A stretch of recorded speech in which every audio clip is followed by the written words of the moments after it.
Welcome to the Dispatch podcast. This is Jamie Weinstein. My guest today is Ben Judah. Ben is the director of the Transform Europe Initiative and a senior fellow at the Atlantic Council's Europe Center. He also is a journalist who has just returned from Saudi Arabia a couple weeks ago, where he wrote about the kingdom and how it is dealing with the regional conflict that's going on over there, or the threat of regional conflict after the outbreak of the Israel-Gaza war. So we get into all those issues about what is going on in Saudi Arabia and the region and how they view Israel's fight against Hamas in Gaza. But we also discuss with Ben what is going on in Europe, where he is from and has written about in books like This is Europe and This is London, about what is the future of Jews in Europe with the outbreak of anti-Semitism we have seen in that region. So we get into all those issues and many more in what I think will be a very interesting podcast for the Dispatch followers. But without further ado, I give you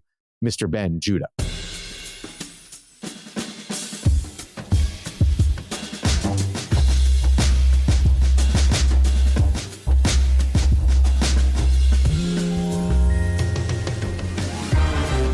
Ben Judah, welcome to the Dispatch podcast. Thank you for having me. I wanted to have you on because I read that you were in Saudi Arabia and you wrote a couple pieces from there, but you also cover Europe. You're from Europe. Jews in Europe is a subject that you're familiar with. So I think you are a perfect guest kind of for the moment we are in. But let's start in Saudi Arabia and maybe discuss when you were there, why were you there, whether the plan was to be there during what has gone on in the region, or that just happened to be, a byproduct of the moment in time that you planned the trip and what occurred on October 7th. Well, it just so happened that I had been previously invited to go to Saudi Arabia for a major investment conference known as FII, aka Davos in the Desert is how you'll find it referred to in the New York Times or the Washington Post. And as I was kind of making plans and preparing to go, the kind of terrible events of October the 7th and what's come afterwards really framed the trip in a whole new light. And in the piece you wrote, I believe, was it for the Times? I wrote several pieces. In fact, as you mentioned, I wrote one for the Times about how the geopolitics of the Middle East kind of look like from Riyadh. And then I wrote a kind of longer essay for Unheard about Saudi Arabia and the attempts of Crown Prince Mohammed bin Salman, also known as, or more universally known as MBS, to transform his kingdom. And this is what you wrote in the Unheard, actually. This is Saudi Arabia 7 years after MBS castrated the morality piece. But make no mistake, this is still a country where you can be beheaded for a tweet. The paradox is his kingdom has never been more liberal or more dictatorial. Lay that out for us, what it was like in the Saudi Arabia of today. I think you've got to go a little bit further back to understand the Saudi Arabia of today, which is, Saudi Arabia is kind of founded really for the third time as a kingdom really belonging to a family in a way that we would be very familiar with in sort of Plantagenet England or Capetian France, but the rest of the world has not been familiar with in these kind of phases of modernity. This took place in the kind of 1920s under Ibn Saud, and Ibn Saud really was a kind of medieval warrior in a lot of ways that found himself at the intersection of British imperial interests, US oil interests, and towards the end of his life, kind of meeting Roosevelt in the Red Sea to form a kind of agreement about geopolitics and energy, which became one of the cornerstones of the world order. And it's a little bit like imagining that a figure from England's, medieval and deeply devout past, maybe we could say somebody like William the Conqueror had found himself in contact with the Seven Sisters oil companies and been granted, through kind of no action of his own, the greatest single family fortune the world has ever seen. Now, kind of fast forward, we see the current king of Saudi Arabia is the 25th son of Ibn Saud, and MBS is his seventh son. there's a saying in the Middle East, which is that from the kind of works of Ibn Khaldun, that no dynasty survives its third generation. And MBS and the kind of faction around him are deeply worried that their family, and it really is their family, have wasted the greatest fortune ever known to mankind. Because Saudi Arabia, as oil begins its final decades as the spice that the world economy runs on, is going to run out as the kind of magic ingredient that's made Saudi Arabia, by some measures, the most cash-rich society that's ever existed. So they're extremely worried about the future of Saudi Arabia, and MBS sits at the end of really a long-running fight within the House of Saud over whether the country should be oriented in a kind of Islamist, internationalist direction, or whether it should be oriented in a nationalist direction. And MBS is very fond of saying to his advisors, we are now entering a phase of nationalism. In American imagination, when people think of Saudi Arabia, they think of veils and kind of classic Arabic tribal kind of garb and dress. But you write in your piece that this is not a country where you saw many veils, or at least as many as would be in popular imagination in the United States. And I guess that speaks to this tension between MBS and the clerics. What is that tension like? Has he been able to neuter kind of the opposition to perhaps his more liberal instincts? How is that playing out? So you and I could have been having this conversation in, say, 2013, 2014, and I could have made a very persuasive case that people were freer in Iran than they were in Saudi Arabia when it came to what they could wear, what they could do, how they could be educated, how women could live, what life was like, on the street, in the home for, your average kind of person, certainly your average sort of woman in Saudi Arabia. I'm not saying it's completely convincing, but you could have made a very strong argument. And now, really, that situation's been quite dramatically reversed, especially when it comes to the conditions of women, because MBS has, as part of his revolution, tried to break with that Wahhabist tradition and that kind of clerical power that goes back really to the founding of the House of Saud's kind of power in the kind of 19th century as an alliance between Wahhabist clerics and the kind of fighting arm of the dynasty. And a lot of the key things he's done are, for example, castrate that morality police, which used to really kind of terrorize inhabitants, allow people to kind of play music in public places, allow cinemas to open, relax the and sort of end the kind of tyrannical kind of dress codes for women, allow women to drive. So we have this sort of this contradiction or this paradox in Saudi Arabia, which is one of the most dramatic liberalizations for how your average person lives, and certainly how the conditions of women are experienced, has been pushed forward by one of the most autocratic leaders that Saudi Arabia has seen in recent memory, who is, of course, infamous for what happened to the Washington Post contributor Jamal Khashoggi at the Saudi consulate in Istanbul, where Saudi agents, according to the CIA, on the orders of MBS, dismembered him with a bone saw.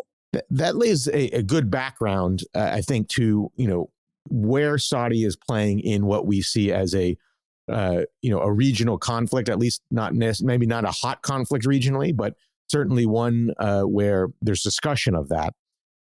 Were you able to get a sense of where, let's say, the Saudi leadership is on what is going on between Israel and Gaza versus maybe the man on the street, to the extent you were able to talk to them? I'm not going to be able to talk about the kind of man on the street or the people outside kind of Riyadh in any kind of meaningful sense about their geopolitics, because Saudi Arabia remains a very oppressive society where people are very frightened of talking about sensitive topics like sort of Gaza to kind of, visiting foreigners. I can talk a bit about it, sure, but I would just kind of, it's very important as a journalist to know when people might not be telling you the true extent of their feelings. But I can talk about the view from the royal court and the view from the kind of political advisors and that kind of Saudi elite about geopolitics. That goes back to kind of what happened with the rise of MBS. So the rise of MBS, it's not like Prince William, who will wake up one day and he will be, God willing, the king of the United Kingdom and the crown realms beyond the sea. Saudi kind of monarchs emerge from within the House of Saud through the Chamber of Allegiance. They have to win it politically. So MBS coming to power is more like kind of Cromwell coming to power than it is like, King Charles, who simply had to wait. Now, MBS kind of found himself, as I said, the seventh son of the 25th son, as a kind of teenager, when he was, like many Saudi princes, sunk in kind of lethargy and fast food addiction and long video game afternoons. And he was told by one of his cousins that your dad's poor, actually. Your dad, despite being the governor of Riyadh, has not amassed a meaningful fortune of his own and is in fact deeply indebted to businessmen. And this revelation terrified the young MBS because he realized that if he and his father, or if he couldn't move his father closer to the center of power as the king, the family would sort of spin away in that constellation towards, if not poverty, but certainly very far away from power. And certainly they might, depending on how these successions went, not have any influence, any power, any security at all. So MBS, went on a long-running attempt politically to take power within the family, to take power within Riyadh. And he finds himself sort of in the same situation towards the Saudi state as he found towards his father. His father hadn't built up a fortune of his own. Instead, he was very happy to live off essentially a kind of giant welfare check from the Saudi treasury. And the Saudi state continues to live off what is essentially a check from Saudi Aramco and from the oil industry. So MBS, envisions himself as a leader who's going to rule Saudi Arabia for the rest of his life. He's kind of same age.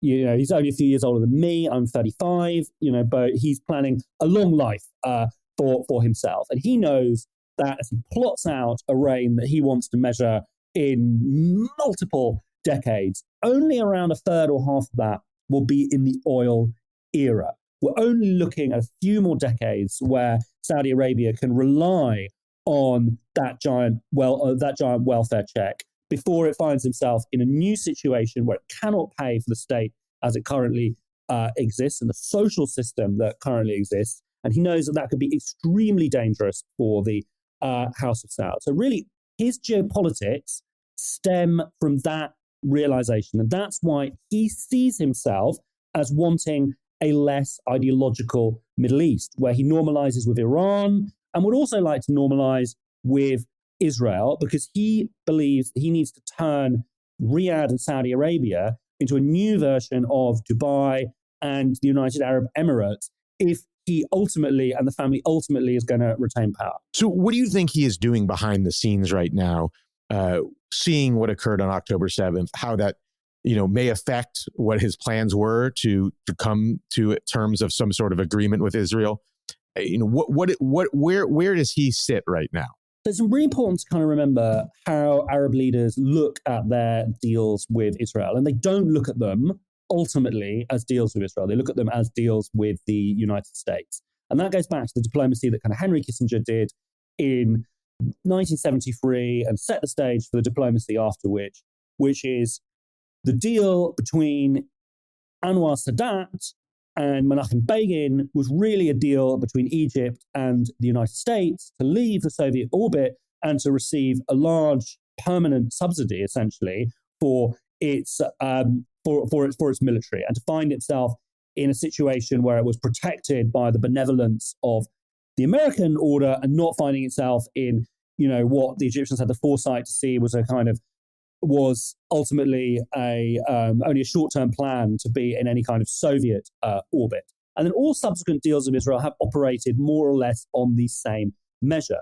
Jordan made peace with Israel in, I believe, 1994 because the Hashemite kingdom, the last of Lawrence of Arabia's projects in the Middle East, had backed Saddam Hussein, and it viewed a Treaty of Israel as a way to repair relations with the United States. And the recent Abraham Accords were either, in the case of the UAE, an attempt to become the most influential Gulf state in Washington and a way to secure better arms, or in the case of Morocco, a deal over Western Sahara, where the United States would back Morocco's territorial claims there. So MBS is looking at a potential deal with Israel, which he has specified he is still interested in doing despite the current war and the current conflict, as a way to do a deal with the United States. So what does he want?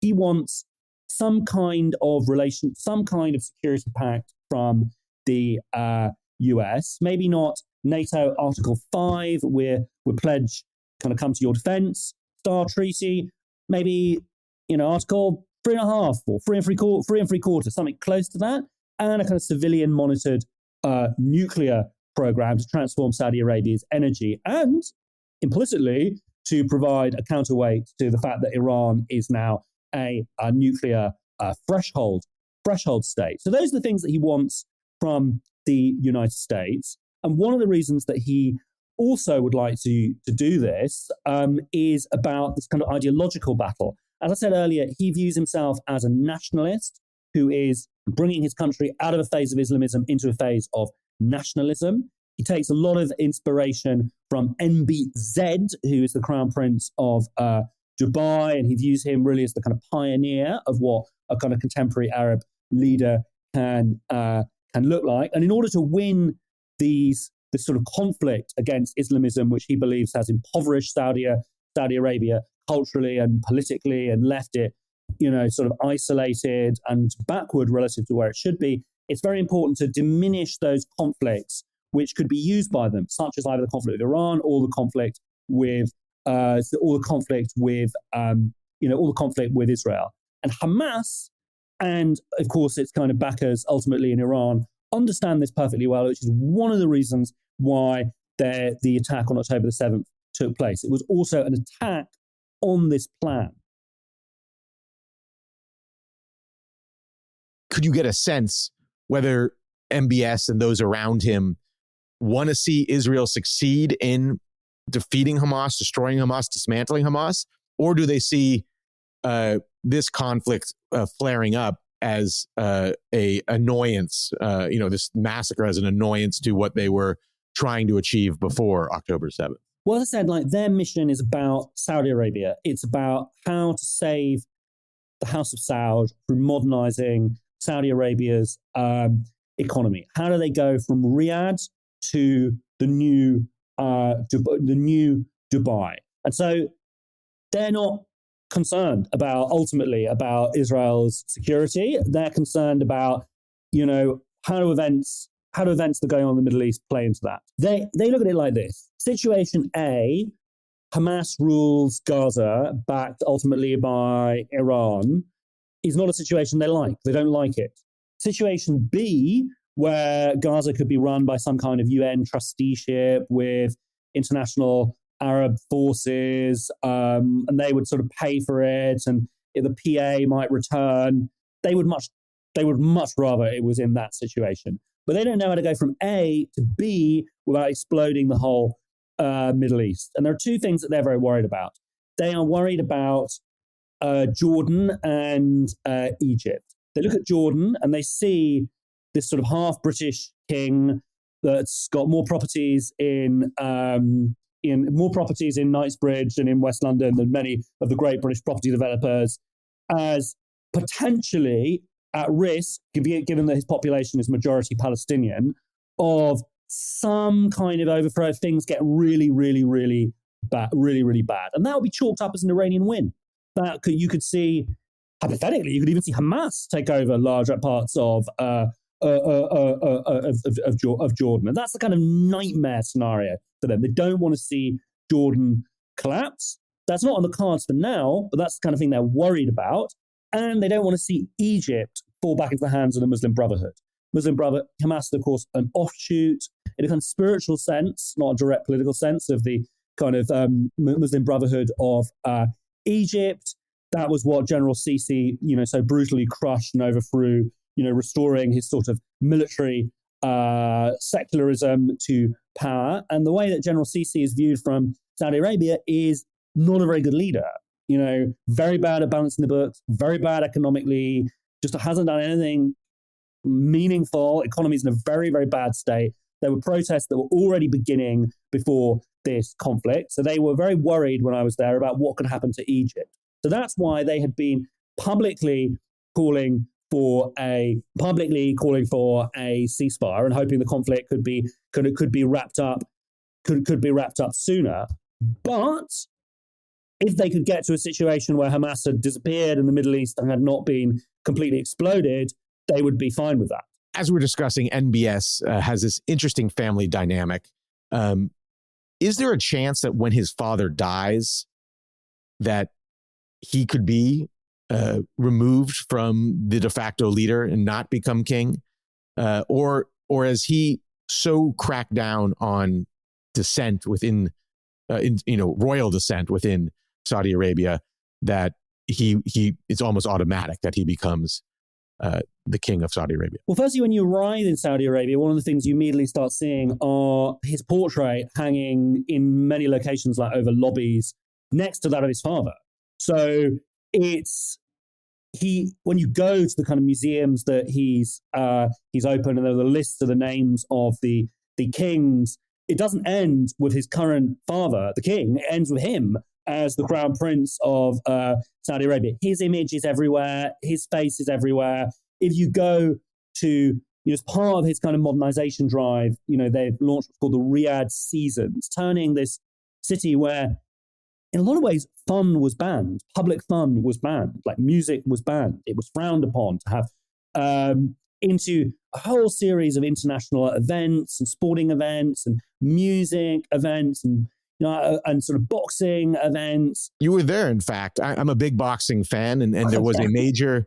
It looked like you were at the fight between Tyson Fury, the British heavyweight champion, versus Francis Ngannou, who was, until he left the UFC, the heavyweight champion in mixed martial arts. Yeah, well, I'll tell you that I think that Francis was. I hate to kind of ever let down a Brit, but I do actually think that Francis was robbed of that match. But I'll tell you, as that match began, there were, videos of MBS, kind of crowd was encouraged to thank him for it. So, he's not just kind of ruling from the palace in a kind of precarious way. He's stamped his face and authority on Saudi Arabia, and he's treated as if he is already the king. The House of Saud is a kind of mysterious family, and the upsets have happened before, so never say never, but it certainly looks like we're going to be sort of dealing with this guy for decades and decades to come. And this comes back to the question of but Ben, it's maybe a brief second to explain maybe how these things happen. First of all, he would be the first generation post the sons of Ibn Saud to become king if he became king. And if I recall correctly, you probably can explain better. The way this happens is when his father dies, there are different family factions that it's almost like the Pope meeting. They come together and they determine the next king. And I guess the question is, has he alienated enough figures within that conclave, however it happens, that they turn on him once his father leaves? Well, it's always possible. But the read that you'll get from Western diplomats in Riyadh is that he has cemented his power over that kind of family conclave, the way that Oliver Cromwell had over Parliament at the end of the British the English Civil War, in the sense that there might notionally be a vote, but it's assumed he will be the the next ruler of Saudi Arabia. So that's not what people are thinking. That's not how people are assessing the way things are going forward. Never say never. Middle East is a strange place, but I don't think that is likely. But you think beyond wanting to get a deal with Israel, which is still his objective, he has made overtures to Iran.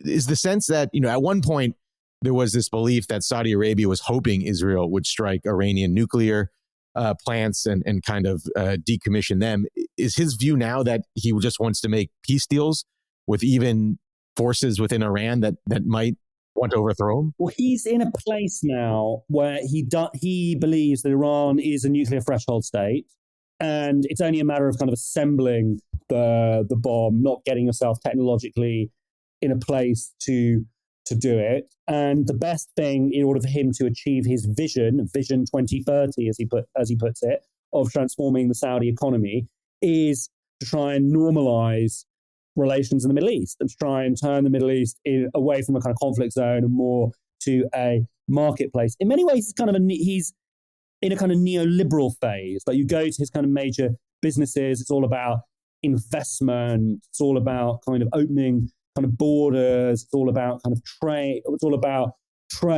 but it doesn't mean he's not a kind of temperamental kind of ruler. And Saudi Arabia, is kind of quoted at the beginning, remains a country where you can be beheaded for a critical tweet. Like, you shouldn't have any illusions about that either. But his grand strategy towards Iran is that the best thing that he can do is sign a deal with the United States, i.e., through a normalization with Israel, to acquire a defense accord with the US, comparable to NATO, but not exactly the same, and to get a kind of civilian nuclear program, which would allow him eventually to be a nuclear threshold state too. The route to parity with Iran goes through Jerusalem in his calculation. Before we move on from MBS, as you mentioned, this could be a leader that is with us for decades to come.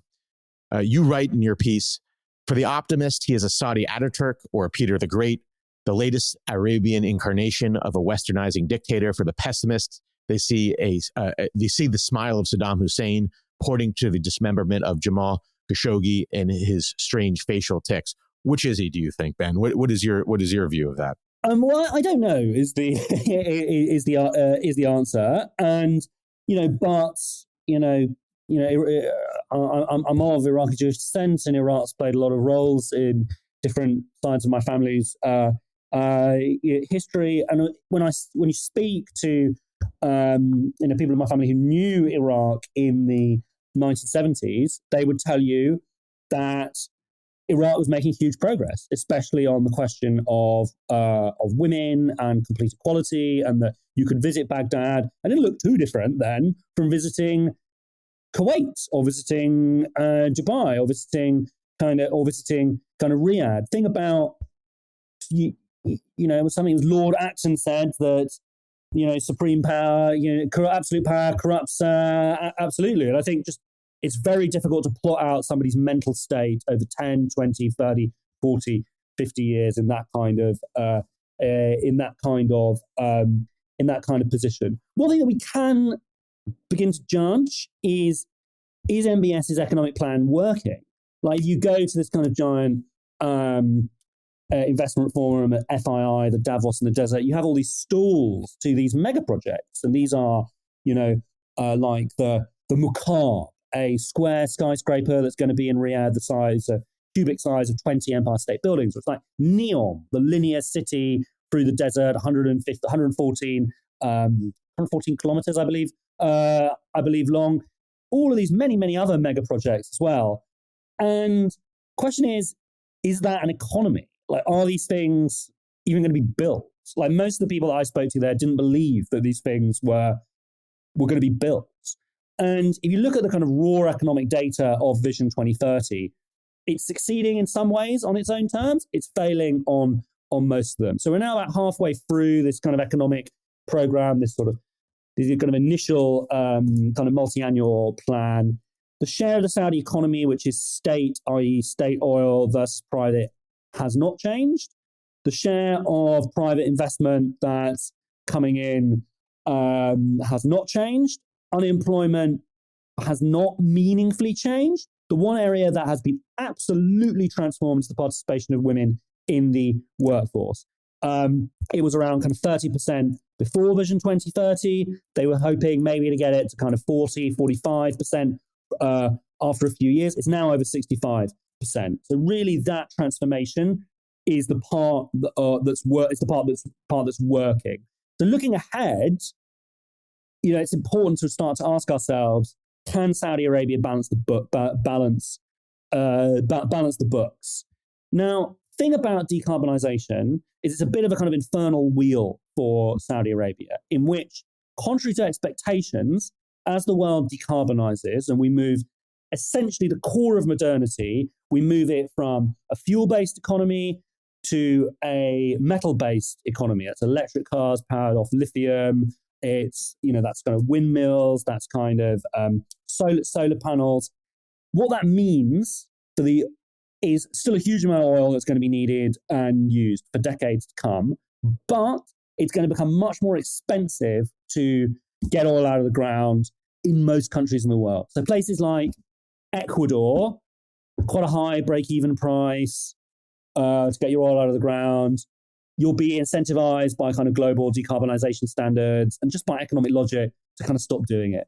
So it means that the amount of oil being extracted in Saudi Arabia shoots up.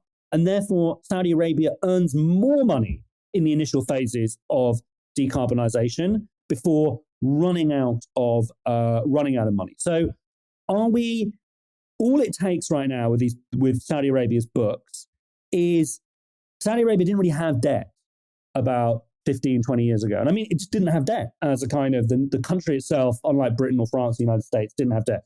Debt's beginning to shoot up.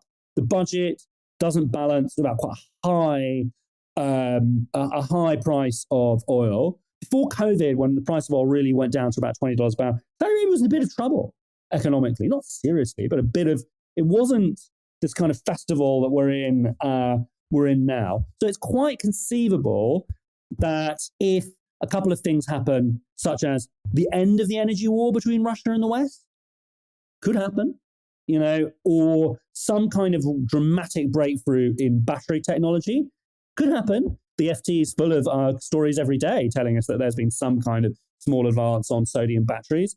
That could make life much more difficult for Saudi Arabia economically in the years to come. And we don't really know what MBS looks like as a leader without unlimited money. I want to transition to Europe with the remaining time we have here. You've written extensively about Europe, about Jews in Europe. Once again, we have seen a conversation, which I remember The Atlantic published maybe 4 or 5 years ago. Is there a future for Jews in Europe? I feel like that conversation has once again come to the fore. From the New York Times, they reported that there's been a 240% rise in anti-Semitic incidents since October 7th from the prior year before in Germany. In the 3 weeks after the Hamas attack in Britain, there were more anti-Semitic incidents than in any 3-week period since 1984. Roger Cohn in the Times writes, perhaps not since the Holocaust, which saw the annihilation of about 2/3 of Europe's Jewish community, have the Jews of Europe lived in an atmosphere of fear so acute that it feels like a fundamental shift in terms of their existence. And one way to transition it is, I believe at the conference in Saudi Arabia was Jared Kushner. And I think he made a statement to the effect that he probably would feel safer in Saudi Arabia at the moment after October 7th than in some parts of Europe. What do you make of that? Is that over exaggerated? Well, I think, in the conference center, he might have felt very safe, but in a conference center in London, he would have felt very safe. He would have felt very safe as well. But I just want to kind of say very briefly, I've always been very bored by anti-Semitism. I don't want to think about it. I shouldn't have to think about it. It's such an ugly, intellectually barren thing. But I've got to think about it. Being a Jew is kind of, you're forced to think about anti-Semitism. And I was, when I kind of remember talking to my grandmother, who was a Holocaust survivor, and I was asking her, what was it like in Nazi Germany or in occupied France. She never really was interested in talking about what it meant to be Jewish then. She was always very interested in what it had done to society. She was talk about the mass marches, about humans having numbers. It's modernity itself perverted. And there's a way of looking at anti-Semitism, which is, like when a body gets sick, you do a scan, the disease will show you which were the weak organs.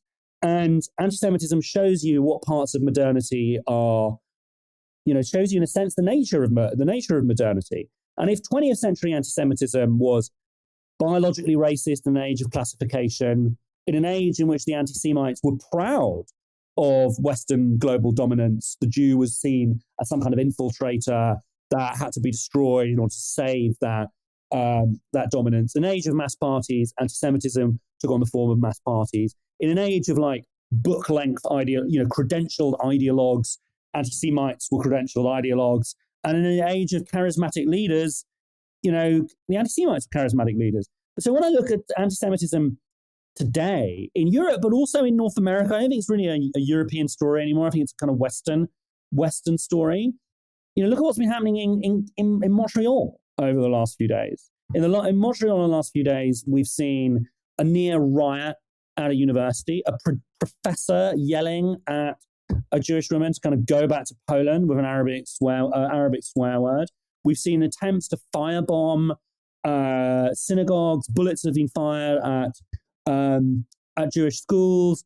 And all this is taking place in Canada, a country where not a single part of the state, no political parties, no government official is backing this kind of anti-Semitism. It shows modernity for what it is, which is we actually live in these very weak states in a lot of ways, in societies that are internet buffeted, where hysterias and fandoms are coming out of the internet. We're living in societies that have not digested or really understood the consequences of the demographic transformation that has been the last few decades of transformative mass immigration. And it's a society that,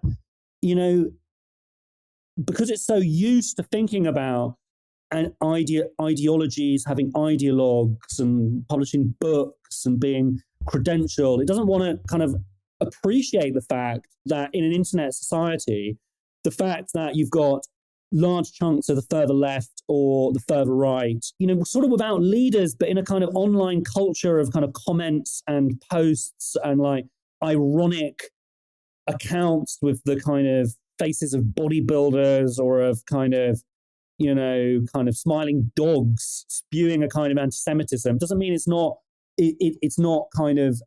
real.